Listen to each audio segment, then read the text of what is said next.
We have a trouble with the transmission. Give me a second, please. Okay, we are ready. I don't know why. Okay, yes. Okay, we are ready. Okay, good morning, everybody. We are in the now sixth session of our seminar, Physics Education Talks. Today, our research invited is Dr. Mario Rodríguez Castillo. Mario is a graduate of our program in doctorate program, and it's for me a pleasure to introduce to you to Mario. Mario is graduate too of the Universidad de Guadalajara too, and he worked in California zone, and it's a pleasure and an honor for me to introduce to you. Well, no more delays. Mario, thank you very much to accepted our invitation, and we are ready for listen to you. Go ahead, please. Hi, everyone. So thank you for having me here, Humberto. That's a pleasure. I feel excited when you asked me to do this. Some months ago, and of course, I have a lot of topics that I like to share with you guys. A lot of work that I'm working on right now. Especially on research, and so that's always a good pleasure being here, feeding back my I've been telling you most of the time, I don't know where I'm coming from. I don't know exactly where's my alma mater anymore, but anyhow, so I feel part of the IPM, right? They was my part of my formation. That's good. Thank you for having me here. So thank you guys also. You guys having some issues probably because Saturday, everybody trying to continue with life and doing some other stuff.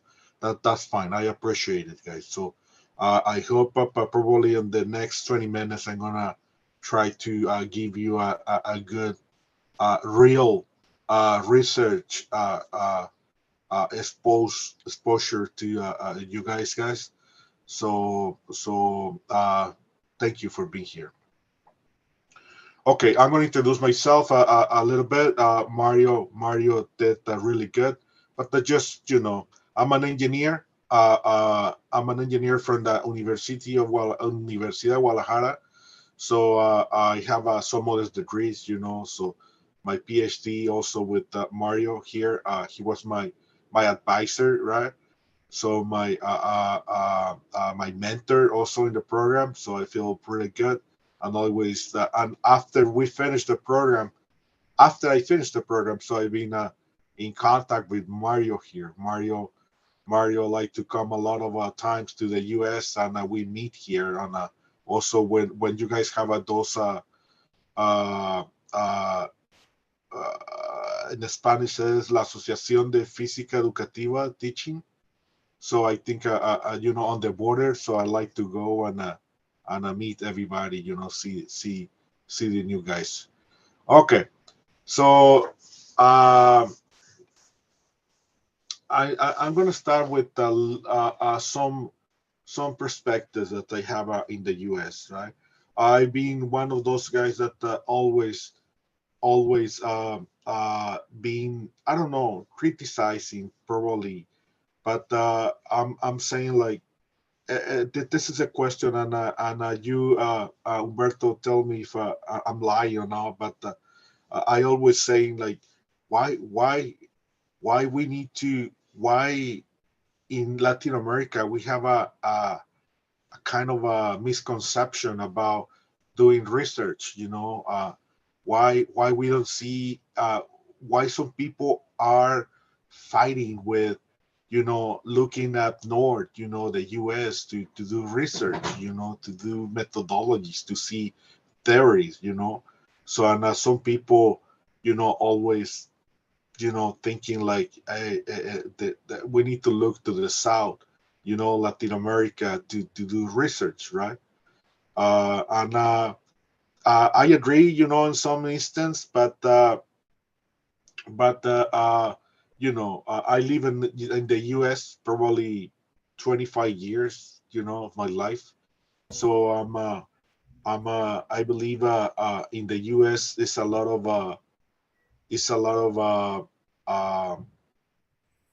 of support, for research, and this is one of those research that is being sponsored by the government.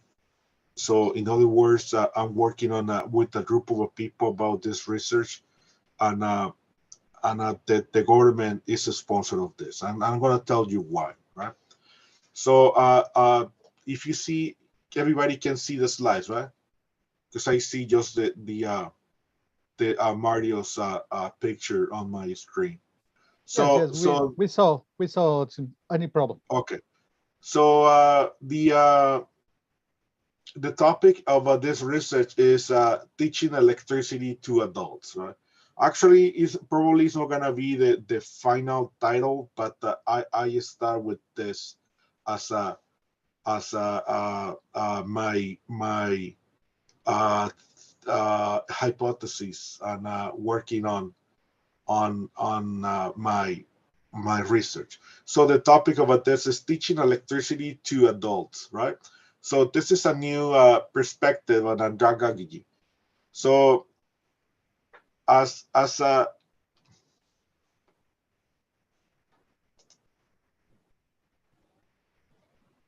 well, why doesn't change? Oh, here.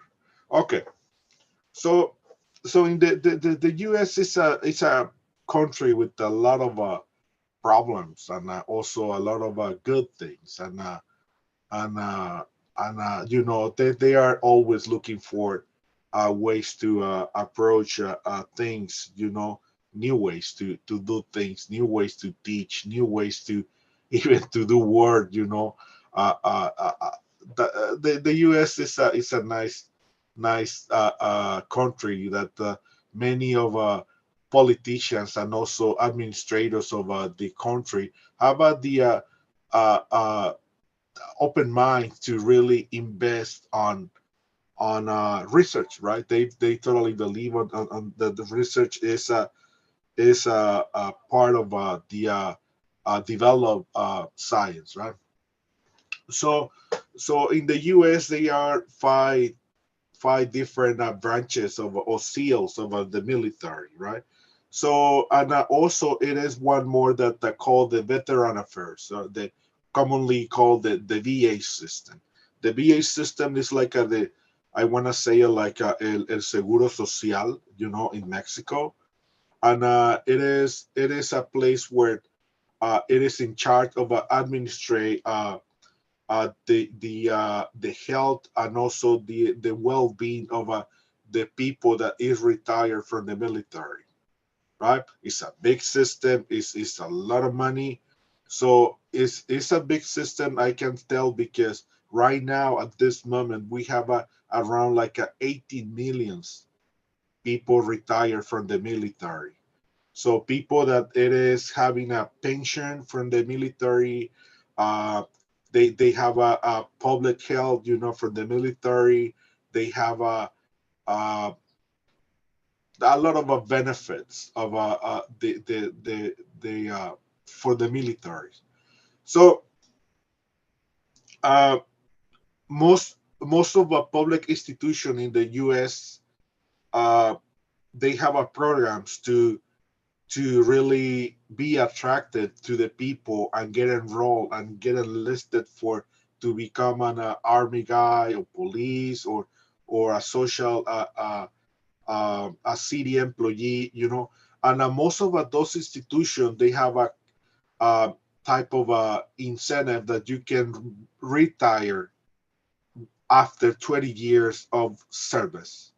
So in other words, when somebody get enlisted after high school, 18 years old, and goes to the military, after 20 years he's 40 years old. So and he can retire, right, and have a benefits. So they receive a pension, they receive a medical assistant, they receive a lot of things. But what happened with those guys? Those guys are young. Imagine one guy, and I'm 52 years old. So I feel myself like, okay, I'm still strong enough.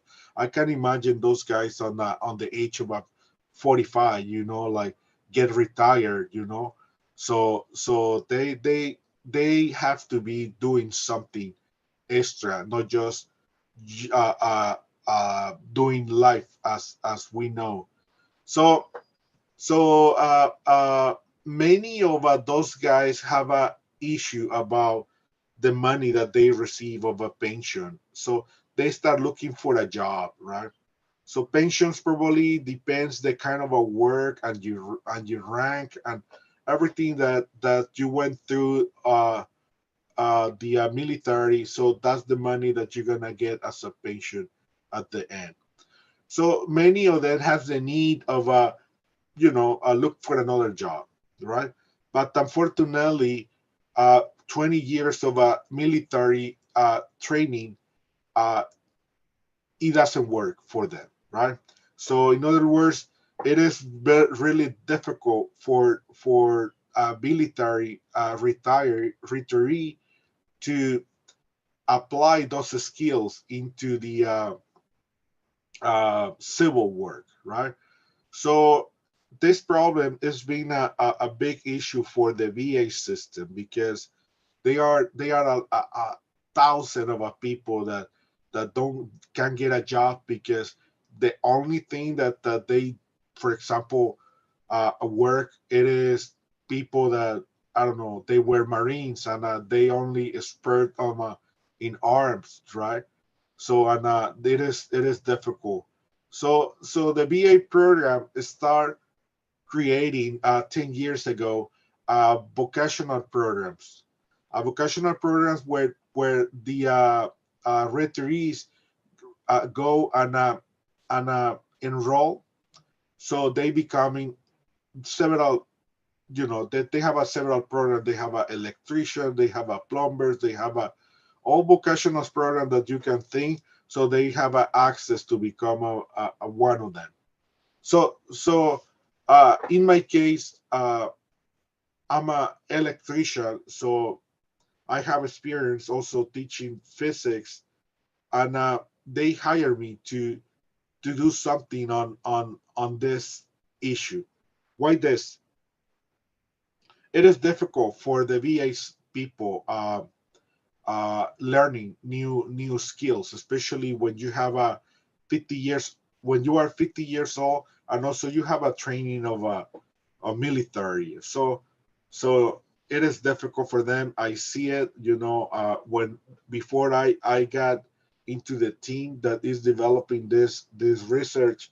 So I I have had the chance to teach classes of electricity, especially the theoretical part, the part that it is the basic electricity, for example, basic Ohm's law, So it is so difficult, So they are not engaged. They don't have the will of learning new skills. They just want just having fun, probably some of them. But at the end of the month, when they receive the pension and that they see that is not enough, so now they try to get a job, and it is when they see that it is a barrier between the military work and civil work. All right. Any questions, guys, from here? Good. You can open your mic if you want and ask me questions. You don't have to type it if that's okay. All Hey right. guys, do So you know, guys, you can make any question in any time, okay? We are ready. Okay, continue it, Mario. Thank you. okay. So this is the problem that we are facing. Now, before jump to the other slides, I want to tell you this is real work. This is This is a sponsored research, meaning at the end of the research, we need to go to the office of a BA and show us the work, right? And tell it which is gonna be the options for the militaries, because I'm telling you that right now, just in the place where I am, they have enrolled 6,000 people on the LA area on those programs, and those programs, they every personnel, every military students that goes and try to learn some trade classes is I think they told me this around like $6,000 is what the BA spend every month on that class for each of those guys. So it is big money, guys, here. So and this is the reason why the government is interested on do something on this issue, because that happens. All right. So after my first class, when I met everybody in the classroom, and I see the kind of people there, uh, it was kind of wow, amazing. People that have the potential to learn, but that they don't have the will to learn. That's one of the main issues here. So, the first thing that I saw was people with the 50 years and all and plus, all. So uh, I was not very much surprised, because I'm teaching at colleges and universities, and sometimes I'm teaching graduate students, and yeah, the age also is not like youngsters. That they are all, meaning not all. I want to say just it is not like the regular college student, right? So after my experience, I have two questions here, right? So, but the two questions that probably are the one I'm focusing myself, because I'm telling you, this research is a lot of people involved, probably 3 or 4 people, and everyone have a different approach, and at the end we need to be agree on the approaches, and come up with the one. But for me, it was this. So two questions. So how a military skilled person, guys, believe me, I don't know if you remember those guys like a Rambo, the movie of a Rambo, those guys, I imagine 50 Rambos in the classroom, right? So how a military skilled person can experience a meaningful learning experience, able to make a change, not just on the educational perspective. I'm talking about make a change in their perspective of life, because at this point, uh, we're gonna see later on another slide. But when you talk about pedagogy and also andragogy, so they are some similar things, but that's a different approach, right? And the most important one on differences between those two approaches is pedagogy that is more focused on your future, on what you want to do in life. That's one approach. There's more than that. I'm just giving you one example. And andragogy, that's a little bit different. That is how to change your life that you made. That's a different total approach, right? When you're teaching kids, and when you're teaching all, I don't want to say all, but adults. And also, another question that come out with my mind is that, how can I motivate a 50 years old person engage back to a learning approach of lifestyle? We need to understand that they are all of them are retired. They are receiving a pension. They don't have to go to work, but they need more money, probably, some of them, or they are some young people, 45 years old. So I think at 45 years old, you still, trying to make it in life. So, and they see potential, they can do something as a person. But when they go to the market and try to get a job, unfortunately, the jobs that is on that offers the society now, it is totally different perspective, right? Because they've been training militarily for more than 40 years, right?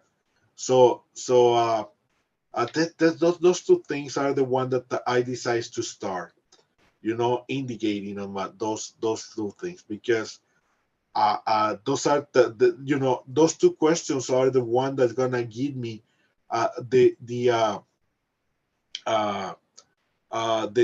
route to go on a different directions, right? But those two are the one that I start. Okay. Any question for this? Sorry, I jumped to another one. No, good. Okay. So after I read some uh some papers, I because I can try many things, as I have in my mind, but unfortunately, the American system of research, they are really, the scientific method, and also the development of documents has to be really, back up on theories or any other work that is being published. So I need to come up with a theory to help me out with this, right? So I was observing the guys for probably 6 months. That I have two classes, how they hit, how they work, how what are the expectations, what they want to do, in life, besides all the physics that we need to learn, right? Because believe me, just teaching a simple Ohm's law, it was a pain for me. I think more for me than for them, right? Because no everybody is uh, at least trained on basic math, worse, at least basic physics, basic electricity, right? So, but nothing wrong. This is this is the goal of the school, right? Giving a new training, but how to be successful with the class, So, meaning that it is not the point that they pass the class and they go and get a job and they don't know anything, So that's a difficult approach, but they need to, an electrician at least have to know the basic Ohm's law, not just solving problems with the Ohm's law. I think the most significant of the Ohm's law, it is understanding the concept of those three entities about physics, resistance, current, and voltage, how those three work together, right? So I think that's the basic of electricity. If I'm not mistaken, most of a section of physics courses in electricity start with the Ohm's law, but I don't know. I don't know. It is like that, Humberto. Most any class of physics about electricity start with the Ohm's law. Yeah, right. Okay, so after some observations and some kind of uh, uh, thinking, some calling some people, talking to people, and also uh, try to get the best theory that can help me out with to approach my research to make a successful research. It's not just publish the paper and I give it to them and I give me my money and that's it. I'm leaving. If it works, it works. If it doesn't work, oh, call somebody. It was not like that, right? So and also the interesting of this part. it is. I was talking the other day with Humberto. And I was telling Humberto that my wife say that my hobby is getting degrees. So I have some degrees on the wall. Some papers on the wall that I've been earning on a different schools. So the latest that I'm getting it. I'm learning. I'm having a. I'm enrolled on a bachelor's degree. That's una licenciatura, right? For a bachelor's degree on philosophy. So for many reasons, most likely for personal reasons, right? I feel really good.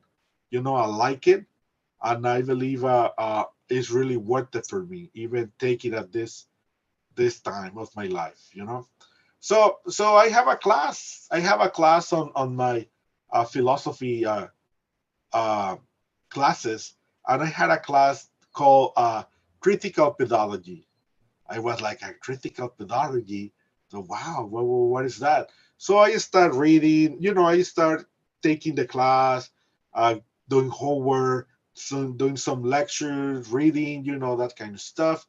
And it was so interesting. It was so interesting, the approach about philosophically about the critical pedagogy, right? So that's the critical pedagogy is a new approach about epistemology. So it is a different way of create a new kind of a students, students that is gonna be able to change his her future, because he's gonna be a critical thinker, right? So critical pedagogy, so it was developed by Paul Frater. So we have a picture right there, and the status of critical pedagogy goes in this fashion. So critical pedagogy is a teaching philosophy that invites educators to encourage the students to critique a structure of a power and oppression. Wow. Imagine yourself like a teaching kids telling, so let's fight the government. That's hard. So it was the thing that made me feel like, wow, interesting this approach, because I was thinking, imagine your third grade teacher that, I don't know if you guys remember your third grade teacher or fifth grade, elementary teacher that tell you, hey, the government is the one that is your enemy. So interesting, the approach about this. It's more than that. It's more than that. I don't want to go so philosophical here, but it is. I'm covering right now the part of the pedagogy part of this approach, but it is more philosophical than pedagogy. If you are interested, just go on the internet and then read about this. The name of the book is the the the teaching of the oppressed people. They're really interesting. The approach of this guy, Paul Freire. He was a Brazilian guy. So, but also the guys that followed this, most of them, it is on the upper part of the U.S. Those are universities on the north of the U.S. Oklahoma, and those guys. They are some people there. They were like the followers of this guy from Brazil. So so critical pedagogy, it is rooted on the involved to become a person that is aware, and also that you need to questioning all the time your social status quo.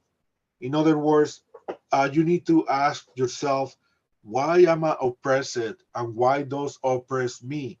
Uh, probably probably was interesting because probably the times, the current times that we are experiencing here in the U.S., and I'm pretty sure that all over the world. So it is kind of this this way. We see people that fighting for rights, people fighting for get involved, people fighting because that there's no justice, social justice. People fighting because the institution fails for the to provide the basic of whatever they entitled of. Uh, so it's a lot of those issues now. So probably that's why I got my interest on this. But most thing it is, for example, here said in critical pedagogy, a teacher use his or her own enlightenment to encourage the students to question and challenge inequities that exist in families, the schools and society. Wow, I was thinking on, wow, how weird is this, I'm telling you, recommending you read the book. It's not so big book, but interesting, especially the philosophical part about this. I have some exposures, and I do some work on philosophy of the science. So, and it's good when you combine a critical pedagogy, theory, and you situate or try to get a framework from more philosophical on the, for example, philosophy of the science. So that's a beautiful exercise for your mind, for your spirit, and for everything that has to be, related to what we currently, what we are experiencing all over the world. Us. Okay, so so Paul Freire, so was the champion. He was the one that developed the critical pedagogy. We have a picture of the guy on the right side of the slide. So, and the believer that teaching should challenge learners to examine power structures and patterns of inequity between the status quo. He was the main sentence of the this theory. Okay, so from there, uh, I was thinking, okay, so I have an issue here. Uh, Students are out of the they want to learn, but they feel themselves as like uh, uh, they are like put down by the government. It was one of my questions also for them. So they feel like they are being left behind, right? So and also with the those big phrases that we all remember. For example, the one that, hey, when we are getting old, so we becoming childs one more time, and we start behaving as a kids when we are old. And I believe so. I have my mother. She's old. Sometimes I see her behaving like a kid, right? I see my in-laws, also behaving like kids, right? So I was thinking this is a nice approach, and this is the first development of my research, my first approximation. I'm going to try to go in this direction. Why this? Because according with this theory, the authors emphasize that it is important to remember that when you are a human being, so and you saw education as the way to transform oppressive structures, right? So and what how you do this, right? So this is kind of a you when you are involved on a environment where it is provide care and is solidarity for you, and also you love the system. So that's the formula that pretends the critical pedagogy to to to do when it is applied by teachers. So there are three things here. So remember that the teachers and children, both of them are learners, right? So and this is the only way that it is possible to develop that critical learning environment for the students and for everybody. And how to do this? You need to encourage active inquiry and curiosity led participation. So this is my theory. I say, you know what, I'm gonna work on this. This is good because all the facts that I told you, and just I need to go on an opposite direction. I need to come up with the how how to do this on adults, right? So when I said how can I apply this to adults, how can I encourage somebody with has a self-esteem really low, because you know this is one thing, guys. Working with the military people is hard because this is my way of see it. I think they have a lot of things on their mind. I think many of them more than vocational classes to learn some subjects and be ready to work. I think many of them needs mental health, right? Mental health is an issue with the VA systems because it's a big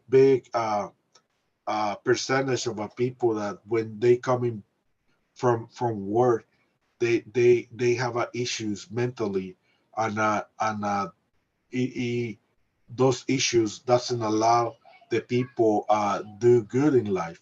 So I'm pretty sure that many of you guys, even though you don't know the system here in the US, probably you guys understand, or you see in the news, how bad is the mental health for people in the military. But this is something else, right? But I took into consideration those issues, right? So that's why, okay, how can I do this? So the way of I choose to do this was I need to come up with a table where how to compare the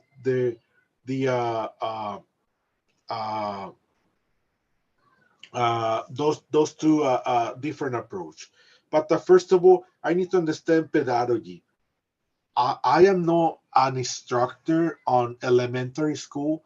My training, I never got any training about pedagogy. Never ever. I don't have any experience how to teach kids. It's a big issue. This is a big concept, right?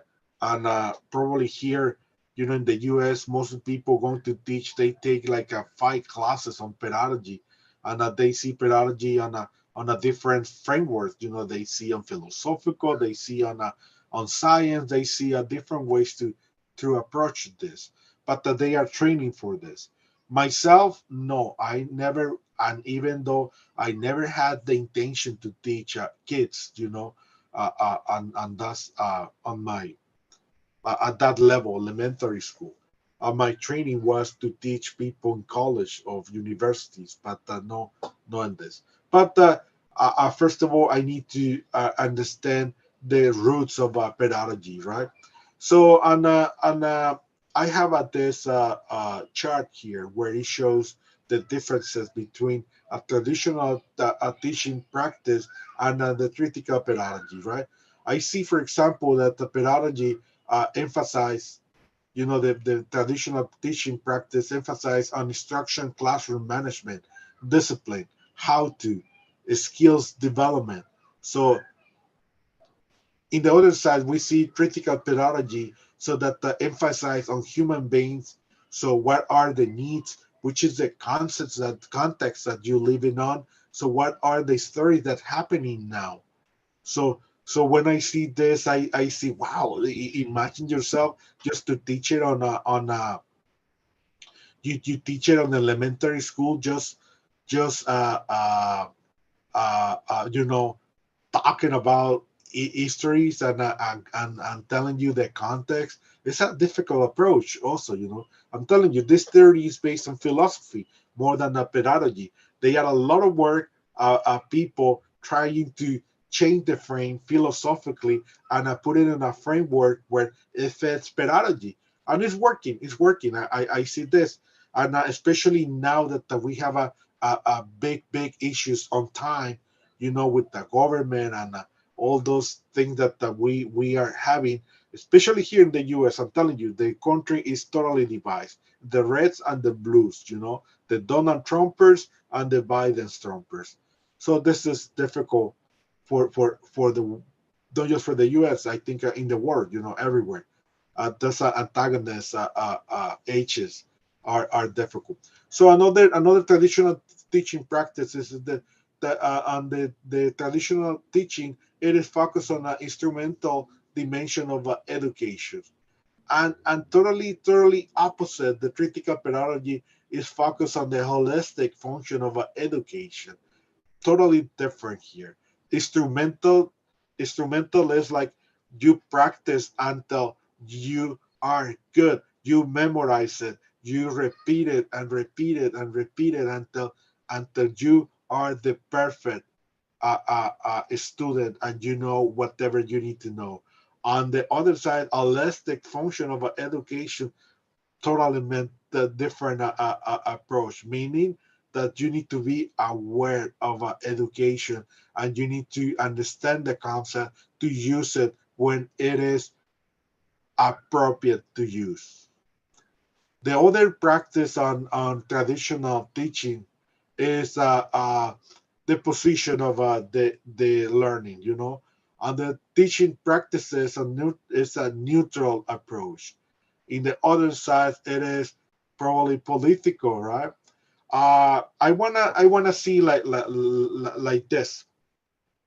I wanna see this part like, you know, not a neutral. I'm pretty sure I don't want to point fingers what the school I see neutral, but I'm pretty sure that you know what the schools, for example, universities taking this kind of deployment on the way of teaching the students, right? But I'm pretty sure that for example, there are some schools that are really neutral, and there are some schools that is totally political. I'll give you one example in the U.S. I want to give you one example for two big schools. For example, USC, University of Southern California. That's a private institution here in the U.S. Big on research, big on in all over the world. They have a sport. They have but the emphasis on education is neutral.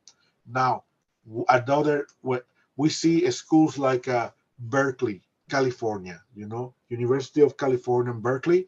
So it is so political. You know, that's the programs on political science, on you know, no, not just on this, also on science department, engineering. You know, that's so big, so demanding politically. So that's a different atmosphere. My daughter lives she is in Berkeley, and I see her. You know, I see everything that she say that's happening in campus. I see like, wow, that's a totally different, right? So that's I believe a different approach. If it's good, if it's bad, I think I think I think everything depends on the students. That's my opinion. Uh, the last one, an unidimensional approach for teaching practice on traditional teaching methodologies. versus the multidimensional, right? Okay, so here is pedagogy just offers a, a straight line, you know, and this is something that I don't like it because, you know, I give you one example, and I'm pretty sure that all of you guys, because have a background on physics, you guys hear this, and it is when they teaching you which is the shortest distance between the point A and B, and everybody says, "Oh, a straight line," and that's the way that you need to teach. That's the way of the example does, and that this is the way of a mechanization that we need to approach when we are educate on a traditional schools. What about the critical pedagogy? So you have a multidimensional ways to do this. I'm pretty sure that if you answer this, you see you asking people on summer school which is the best, you know, which is the shortest distance between point and A. So people can say, you know what, most likely it's gonna be the straight line, but it could be possible, it could be not. You know, like what I mean that could be not right, because you know everything depends on circumstances. So that's an example of what the unidimensional and multidimensional way of approach pedagogy. You know, so also based on this, I believe it is a nice chance for me to implement the critical pedagogy, you know, into those adults. So, and I get something better than what we have, and tell the government that this is a way of we can approach to have a better results.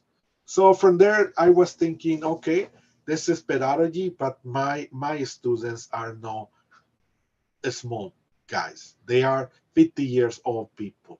So that's why I came up with the point that I need to go under andragogy. So uh, uh, a different ways to approach this, right? In a classroom, for example. For example, in pedagogy, so we see that the formal authority claim, so traditionally in the classroom environment. So we have a teacher that is the one that is the one that's gonna teach, and the students are the one that learn, right? On andragogy, we can see that it is a collaboration, right, between. So we are learning together. I think this is a nice approach for me. Go through my student, my 50 years of student. And also, teacher is in control of a planning, diagnosis of a need, and formulation of objectives. Good. So andragogy, they propose that the planning, diagnosis of a needs, and formulation of objectives is that they are done with a mutual cooperation and negotiation. Guys, those guys are difficult. This point for andragogy is like wow, this is good for me. This is perfect for me because this is no any other way to to pay that those guys pay attention to the class. You know, they need to be engaged. They need to feel that we are collaborating and everybody here is learning in the same fashion with the guidance of the leader that is me, right? In this case, so I'm giving the way of how to work on this, how to do different, right? Because most of the problems to decides to go and get a certification of a vocational training, it was the thing that I don't want to study because they remember that they need to memorize, they need to, you know, make some sense of the logic, you know, all that pedagogies, steps that they follow when they were kids. They thought that it's gonna be the same fashion as on adult class, right? So the other one is the evaluation and progress measured by the teacher. Like, guys, you have exam today. Get a piece of paper, put everything down, and I want to see only your pencil, your paper, and your calculator on the top. And this is the problems. No.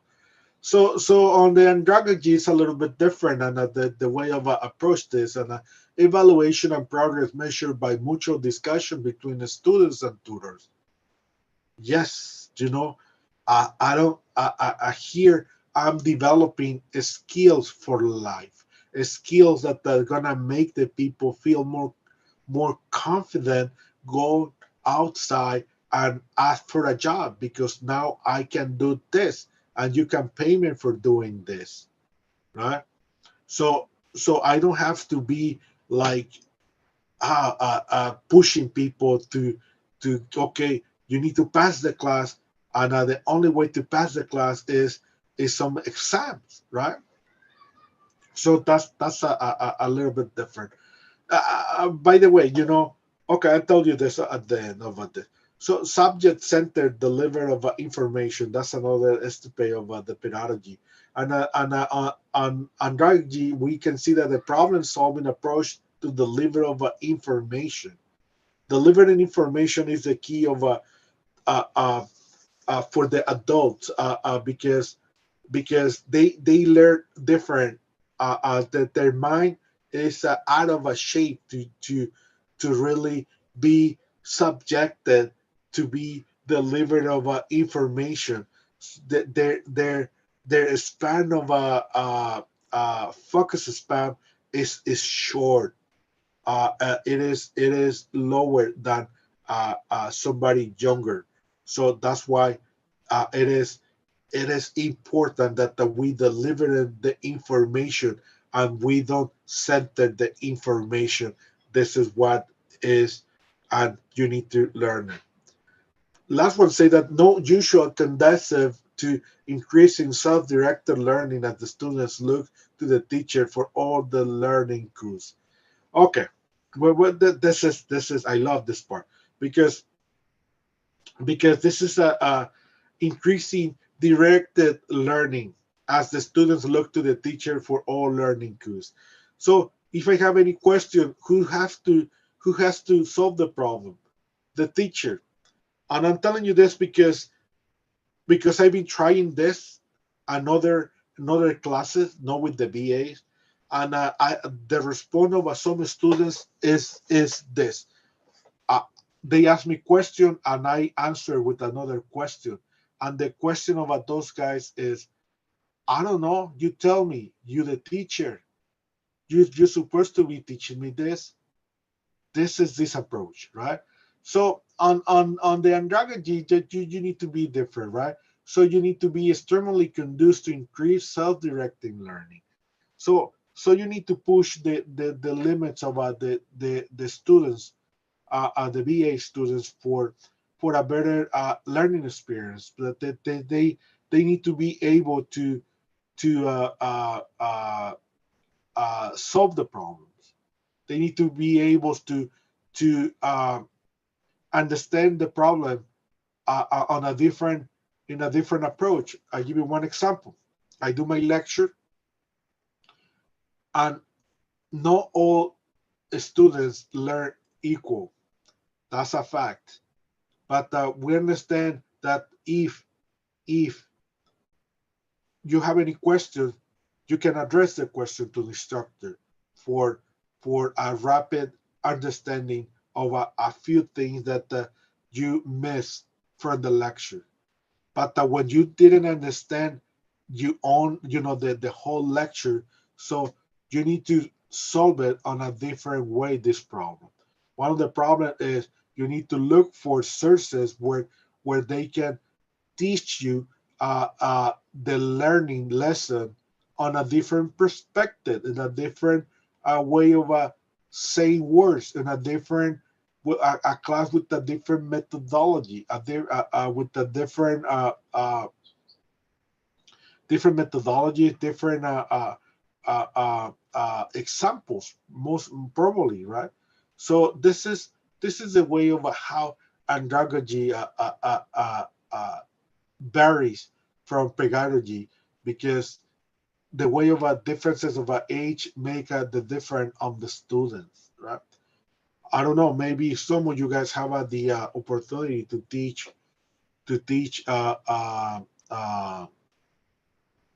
to teach students on elementary school, or probably secondary school, prepa, so hard. And I think that the best way to start andragogy approach, I like one day, after I'm getting more insights of this type of a theory, I think I like to see myself one day teaching a class, on la secundaria, where the hormones and the energy, all that kind of things, on the classroom. You can see in the classroom.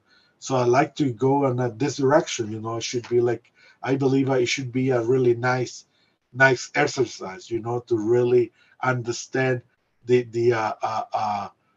critical pedagogy, right? So this is the way that I decide to go through, right? So to approach it, uh, uh, to to allow the BA students have a different chance of a learning, right? And this is the way that I'm developing now my strategy. So I have a process to follow, and they are on their two parts. That this is the current underlying theory and the critical analysis, right? So from here, uh, I need to on the current underlying theory. So I need to cover everything on the critical theory, critical pedagogy, critical element. So, and also transformative learning theory. Uh, this is just to justify my research, right? Uh, so the input of this is I need to underline all the theories with the purpose of engaging the adult learning process. So Mario, all those Mario, 30. Mario, we are on time to can make some question for the guys. Continue, but we need to accelerate the presentation, please. Just 2 minutes and I finish.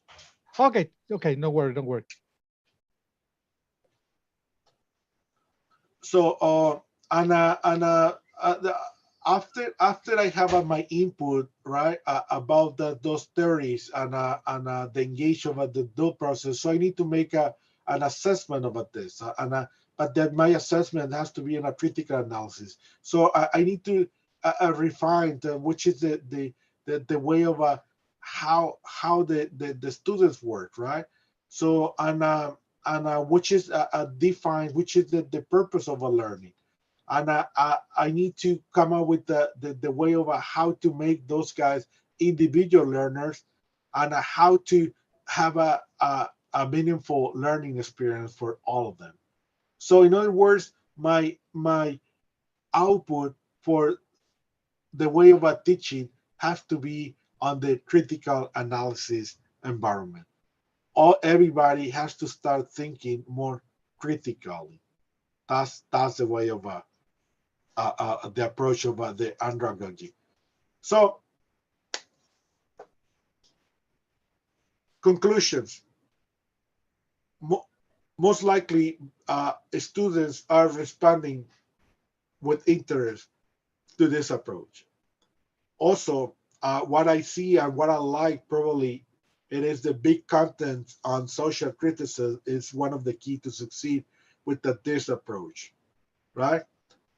I have some issues because unfortunately the class is through a school district, meaning a public education system, and it is half of students are regular students, right? So when you try, and also they are young students. They are adult, but they young adults. So some of them really just lost the interest, of the class, because for them it's too much drama probably in the classroom, right? So this is some words that I hear, and this is something that I need to address at the end. I need to see. This is just the first stage of my research. So now I'm analyzing all this stuff, and try of getting a better framework probably. So that's it, guys. Thank you. It was good. Now I think it's the time for questions. Yeah. Thank you very much for your complete exposition. And it's a topic very interesting, because it's not regular topic that will be researching in the physics education.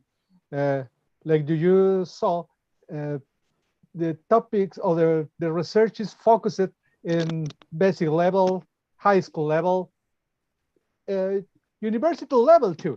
But to the adults, education is not very studied for the researchers in physics education. And it's a very interesting topic because in all research lines in physics education, talking about the physics for the life, and the life is in the real life, is in the adult's life, and not the physics in the school physics and the university, high school, secondary school is not always the real life. The real life is outside in the real world.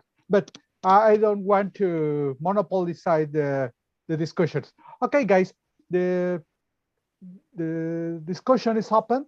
I would like to your participations. I prefer that will be in English, but it's possible make questions in Spanish, and Mario speaks Spanish too, but I prefer it in English. Okay, some participation. Okay, please. Okay, Laura, thank you. Well, good morning or not. Good afternoon. Okay. I have two questions. Well, first, I want to tell you that your speech was very interesting and innovative. And I think this is a good application of physics. The work you are doing is very novel. The first one, why did you choose electricity? I mean, when I think of a physics subject, I automatically think of optics because I can use simple phenomena like rainbows, colored lights, photographs, and others. But electricity is complex. So why electricity? And the second one, it's about the next step. I understand that the purpose is to develop life skills from these topics. So what is the next step? Is there a program that considers a, how do you say, sequence or follow up until a return to work life for these people, for these adult students? Okay. Laura, thank you for your call, for your question. That's really interesting. Listen, I'm going to answer the first one. Why electricity? It was not my choice. If you remember over the presentation, I mentioned that those guys, the BA students, I want to call it just BA students, so they are adult students, and they've been sent by the government to get training for training for real life. Most of them are training on the military skills. They know how to deploy, how to do maintenance on submarines, things like that. But when you go and ask for a job after they retire, they go and ask for a job outside because they're still young. They are 45 years old, 50 years old, right? So and they go and look for a job. So they find out that the skill that they got as a military, it was not the best to feed on those civil skills works. Now that they go and the government send them for retraining retraining on a civil work. In this case, I'm working on the vocational program. They have a HVAC, electricity, and plumbing, right? Those three things. So we are training those people on those trades. Why this? Because when they finish after like a year or 1.5 years, they are able to go and look for a job as an electrician rather than a specialist on weapons, right? So on the programs I'm focused, it is the one of electrical vocational program, and in that vocational program you have to teach the kids, not the kids, the BA students, principles of electricity, and any subject regards electricity. I think the Ohm's law is the one of is have to be taught to understand the concept of electricity. You know how those three resistive voltage currents work together. Those three things. So that's the thing. Now, probably what I don't mention it is this is a vocational program. This is adult program. This is a program where you have to teach skills, meaning that this is a class for trade and for the technical subjects, and one class for pulling wires, pipes, those type of things. So and why electricity? Because I choose that part because to start with that. Then I'm gonna also go over and see the other trades. Probably for plumbers, I need to address how the water works on pipes. So I need to work on some hydraulics on this, some hydrodynamics of things like that. I don't. That it's a trade school. We just see elementary physics terminology and concepts, right? It's like Umberto mentioned that just that we used to talk about teaching physics at elementary, secondary, high school, and college, right? So uh, that's a little bit different about this. This is the first question. The second question, I'm sorry, could you repeat the question number 2, please? Yes, what is the next step? When they finish your class, what is the next class, or what is the preparation Okay. next to It this? is this. As I told you, this is one a trade program, right? But you need to understand the concept, the physics concepts of electricity to graduate, right? Because there is no way that any electricity can have an idea about the relation of those three concepts, for example, right? That we discussed before. Now, it's a program of a year and 1.5 years, I believe. Depends the specialization that you want to get. So after you finish the class, there is that you are ready with the skills to go and ask for a job as an electrician on the public sector, right? This is the goal of this is the next step. Now, I don't know if I answer your question or you ask me if what is the next step for me. Oh, yes, totally. I understand now. The first one, yes, I understand why you talk about these topics now. Thank you. Thank you, Laura. We have 2 questions in the chat. The first from Diana Carrillo. She said, what kind of practices, experiments do you retire? Oh, the move. One second, please. The move. Okay, repeat. What kind of practices, experiments do retired adults enjoy the most? Question for you. That Diana, that's the Miss Diana, that's Diana, right? Right. Hi, Diana. Okay, so I'm gonna answer the question for Jasmine Banti. So what have you learned about teaching physics to adult students? In your opinion, what are the main difference with teaching to children? Wow, totally perspective. Probably that's not the that's a totally different approach. Uh, probably probably on my experience, most of our programs, research, that's my experience. What I'm telling you, most of the approach to teach it is on the side of the andragogy, so pedagogy, and it is really straightforward, and that's the one that we all of us went through.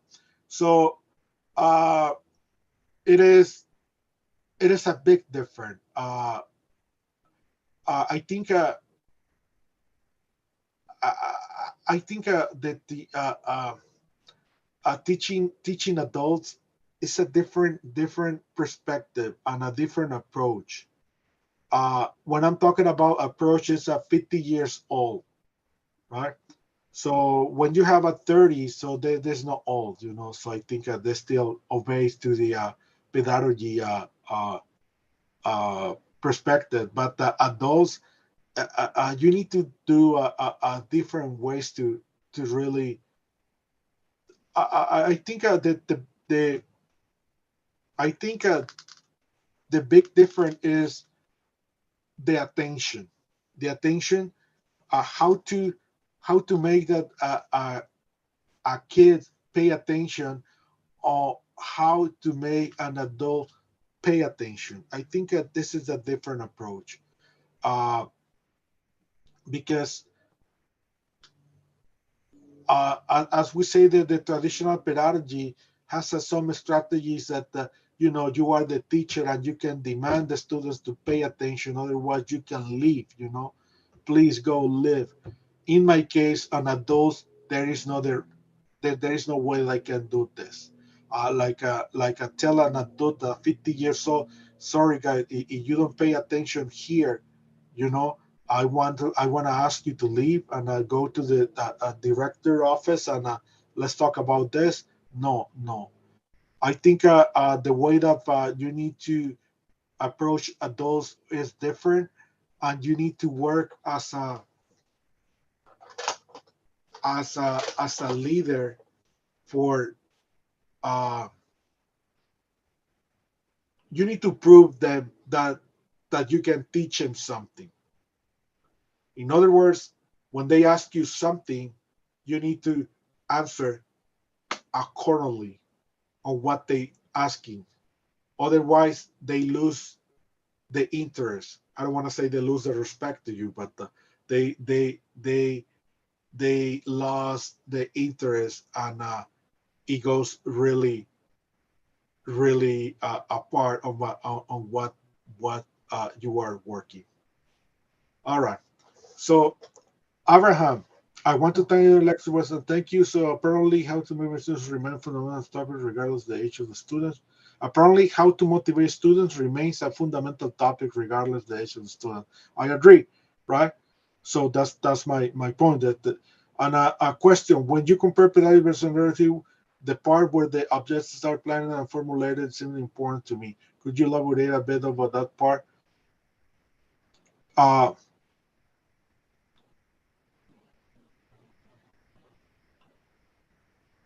Could you elaborate a bit of that part? How do you go about working on this part? As I'm telling you right now, this is the first stage of my research. This is like a 1/4 of the total research on my part, and they are also a pedagogo, and also they are two more teachers involved on this. So this is gonna be my approach that I'm gonna propose, because I'm taking a more the hands-on, the teacher experience, because those guys don't have experience teaching, especially those subjects. So right now I'm just proposing my I'm proposing I'm not proposing yet. I'm in the process of proposing my andragogy deployment of the class. So I will still have to go and review more issues on my approach before sitting down with the other 3 people and come out with the first approximation for the government. The other people also it is working on curriculum. Other people is working on policy, and other people is working on contents. So it is a lot of things parts. So I think when we have at the end of this month, I'm going to receive their other parts, and I'm gonna read it and see if my part of the research is good to integrate it as a whole. So what I can say is about this that I wanna follow. I am totally positive that this is the critical pedagogy that is really close to the critical pedagogy, andragogy. So I'm pretty sure that can work, for them. How, where I wanna go, I can tell you. I just wanna have my alignment to teach in the class to adults, especially the BA adults. But everything depends also about the point of view of the other people that is working on contents, policy, and curriculum. So probably it's gonna change, probably not. Probably we're gonna agree that we have to go in a different direction. I don't know yet. Well, thanks a lot, Mario. Carolina, go ahead, please. Yes. Hi, I am Carolina. Nice to meet you, Mr. Mario, and thanks for your presentation. I have one question. How was it possible to evaluate the learning of adults, but physics in their life? Because the learning in the class, we evaluate with a test, with an exercise, but how we can evaluate the learning for their life? Thank you, Carolina. I think a really good question. Here, this is a part of the content on the other guys working, but we agree on this. They are two milestones for this. The milestone number 1 on the students, that's an inside milestone. A student has to pass, a theory exam in which they are able to explain, right, the logic and also the concept related to the trade, right? So that's the milestone number 1 for the students. If they pass and they understand the concept of electricity, right, and they are able to put it in some perspective that goes and get the electrical program, the electrician programs. That's the first milestone that we are working on. The final milestone for the program, for the students, for everybody here, is that the students is able to get a job. This is the final test, right? And if because those students get paid, they get paid to go and get training, right? So they receive around like $2,000 per month just to go to the class, right, and get the training. So, but when they finish, the government also is gonna asking, okay, you working, you know, working, what's happening, right? So final milestone is this BA student get a job as a civil person, meaning a job that is being able to do it any other electrician that it is on the civil work, no military training. Those are the two milestones that we have to really understand if it is working. I know a little bit different. I understand your question about like the way how to measure the knowledge on a student, right? That there's something just to like the knowledge that has been developed. Here is a little bit different. Andragogy goes on a different perspective because now that's the real goal. This is why you are doing research, and I want those guys being on the street, you know, rather than be on the street as a homeless, they get a job. Okay, thank you so much. Thank you, Carolina. I don't want to lose the opportunity to request for a comment, Mario. You and me talking about the necessity to make research in the teaching of physics in postgraduate programs. And we are a postgraduate program in physics education. Do you think the andragogy approach will be useful to our program? You are graduated for our program. What you thinking about?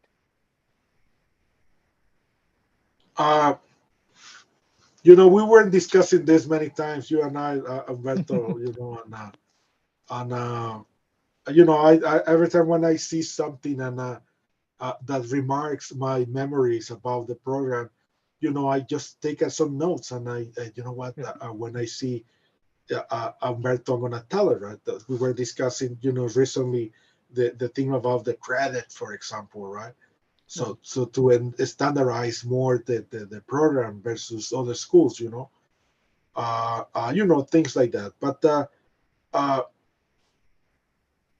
this is the beauty when you are in college, when you are in the schools, when you are in universities, that you can really research on what you like to do, you know, on you can research on whatever is interesting for you, for many reasons, right? Mainly because you are interested, and in that way the research process is not difficult enough for you. But sometimes, you know, and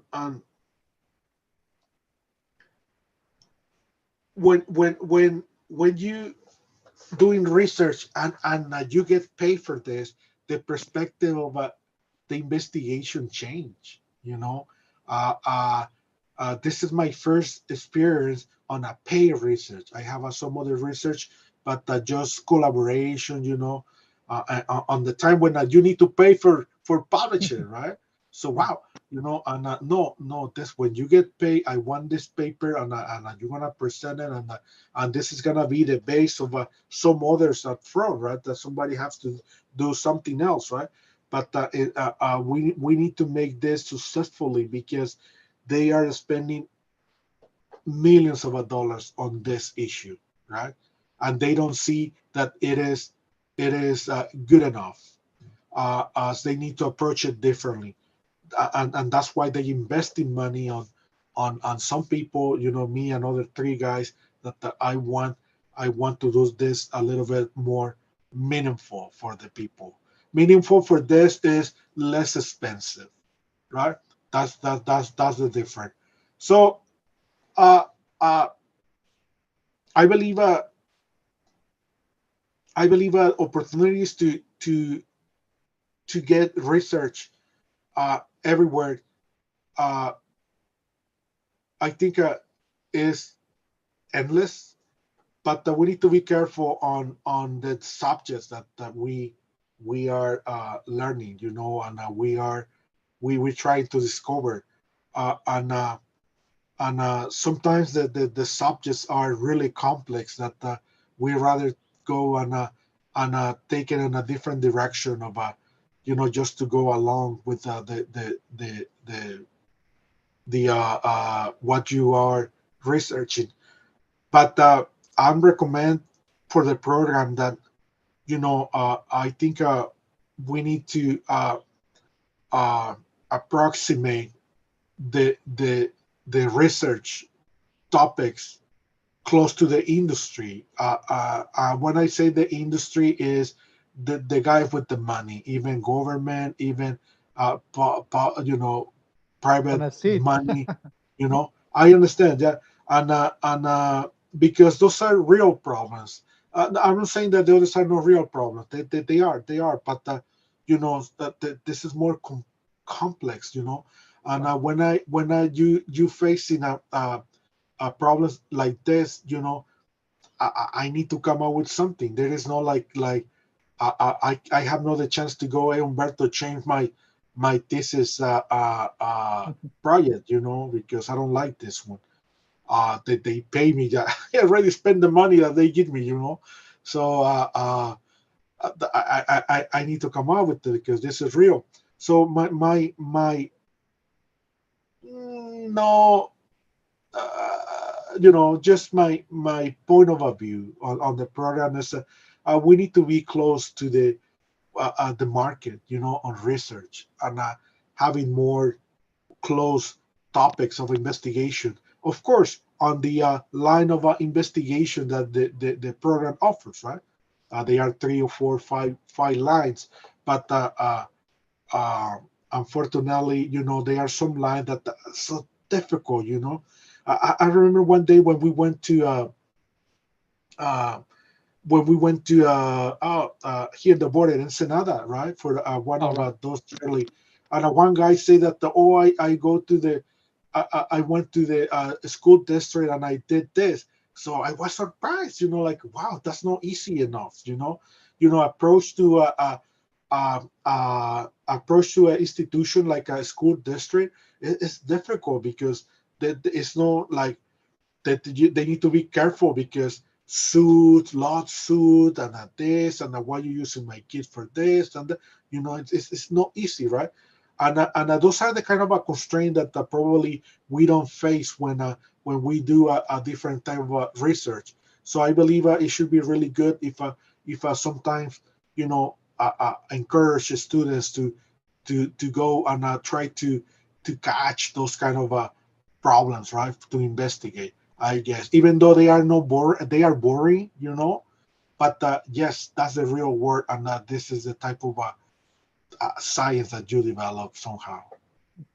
Okay, I agree. I agree totally. And this mean more work, more hard work. Okay, unfortunately, we are on time, and we have just time to one answer more. In the chat, we have the last question. Do you can read from Jasmine? Do you think it's more difficult to change a previous conception of some knowledge on an adult than in a child or teenager? We need a quick response. You know, I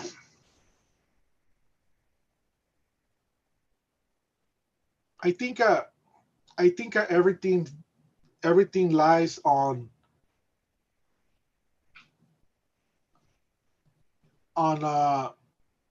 everything lies on you know, circumstances.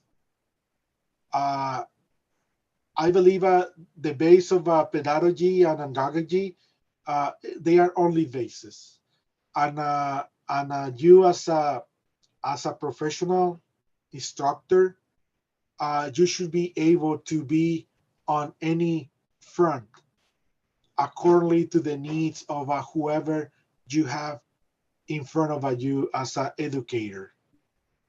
I'm sorry, as an educee. So, so you should be able to, in the first minute that you are in the class, you need to understand the approach that you need to go over to teach a subject. Not all the subjects being taught equal. Not all the students are equal. Everything is circumstances. So you as a professional, you getting the training to understand processes, methodologies, that is gonna help you to perform in a professional level, right?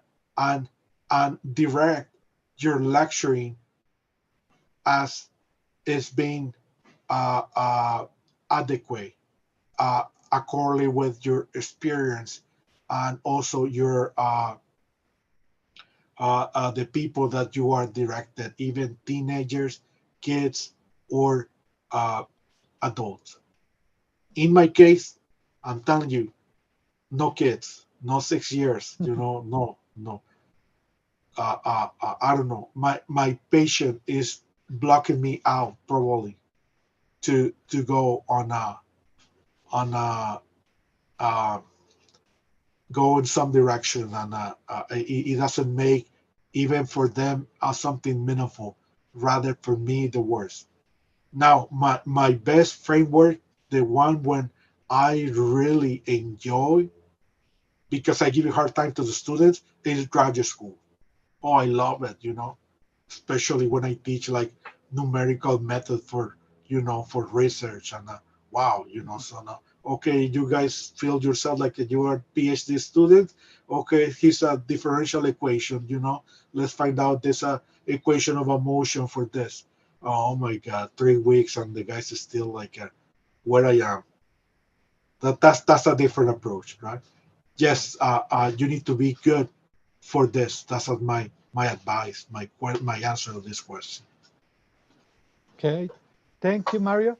And unfortunately, the time is over, but I want to appreciate your great collaboration. This topic is new for all of us, and we need approach to this kind of research.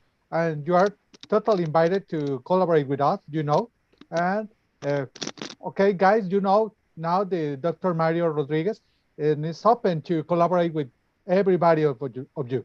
Uh, Thank you a lot, Mario. And with this, we finish this session and change to language. Les agradezco, chicos. Estuvo una charla muy interesante. Creo que incluso el ejercicio de hacerla en inglés, como habíamos comentado al inicio de este ciclo, de hacerla una vez en inglés al semestre, es algo que nos ha ayudado. Les agradezco su colaboración, su participación. Y con esto terminaríamos el día de hoy. Les agradezco. Dentro de 2 semanas tendríamos la siguiente charla que va a ser sobre neuroeducación, otro tema también muy interesante, de un profesor, de un doctor de la ESIME. Ahorita se me pasaron sus datos, pero les estaré pasando la invitación y será ya la penúltima. Entonces les agradezco y cerraría con esto agradeciéndoles. Voy a cortar ya la transmisión de YouTube y los espero la próxima